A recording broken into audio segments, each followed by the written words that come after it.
योग एक प्राचीन भारतीय अभ्यास है जो शारीरिक, मानसिक और आध्यात्मिक स्वास्थ्य को बढ़ावा देने के लिए विभिन्न तकनीकों का उपयोग करता है। यह एक व्यापक अभ्यास है जिसमें शारीरिक आसन, प्राणायाम, श्वास नियंत्रण, ध्यान और योग निद्रा शामिल है। योग का उद्देश्य शरीर और मन को एकीकृत करना और अंततः आत्म साक्षात्कार प्राप्त करना है। योग के कई लाभ हैं जिनमें शामिल हैं शारीरिक लाभ, मांसपेशियों को मजबूत करना, लचीलापन बढ़ाना, संतुलन में सुधार करना, चयापचय को बढ़ाना और पाचन में सहायता करना। मानसिक लाभ, तनाव कम करना, चिंता को दूर करना, ध्यान केंद्रित करने में सहायता करना, नींद की गुणवत्ता में सुधार करना और मनोदशा को बढ़ाना।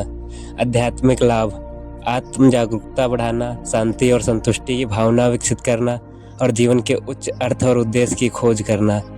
योग सभी उम्र और फिटनेस स्तरों के लिए उपयुक्त है। यह एक व्यक्तिगत अभ्यास है और प्रत्येक व्यक्ति अपनी गति और क्षमता के अनुसार योग का अभ्यास कर सकता है। योग का इतिहास प्राचीन भारत तक जाता है। योग शब्द का अर्थ है संयोजन या एकत्र करना। यह माना जाता है कि योग का विकास वैदिक काल में हुआ था, जो लगभग 3500 ईसा पूर्व से 1500 ईसा पूर्व तक था। योग के प्राचीनतम ग्रंथों में से एक योग सूत्र है जो ऋषि पतंजलि द्वारा लिखा गया था। योग सूत्र 8 अंगों के योग के सिद्धांत को प्रस्तुत करता है। यम, नियम, आसन, प्राणायाम, प्रत्याहार, ध्यान और समाधि। योग का भारत का बाहर प्रसारण 19वीं शताब्दी में शुरू हुआ। महर्षि योगी रामचंद्र और स्वामी विवेकानंद जैसे योगी भारत के योग दर्शन को पश्चिम में लोकप्रिय बनाने में महत्वपूर्ण भूमिका निभाई।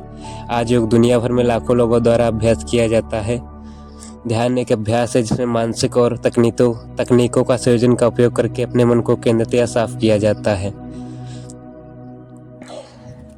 आप जिस तरह का ध्यान चुनते हैं उसके आधार पर आप आराम करने, चिंता और तनाव को कम करने और बहुत कुछ करने के लिए ध्यान कर सकते हैं।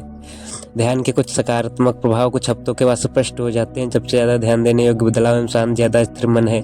जैसे जैसे आप ध्यान के दौरान अपने मन को किसी खास वस्तु पर स्थित करने के लिए प्रशिक्षित करते हैं, आप धीरे धीरे ध्यान केंद्रित करना सीखते हैं। मेडिटेशन दिमाग के नेटवर्क को जोड़ता है। रिसर्च करने वाली न्यूयॉर्क की बिगहैम्पटन यूनिवर्सिटी के शोधकर्ताओं का कहना है मेडिटेशन ब्रेन के उन 2 कनेक्शनों को जोड़ता है जो एकाग्रता के साथ सोचने और ध्यान लगाने के लिए प्रेरित करता है। जब भी इंसान किसी काम को मन लगाकर करता है तो यही दोनों कनेक्शन काम करते हैं।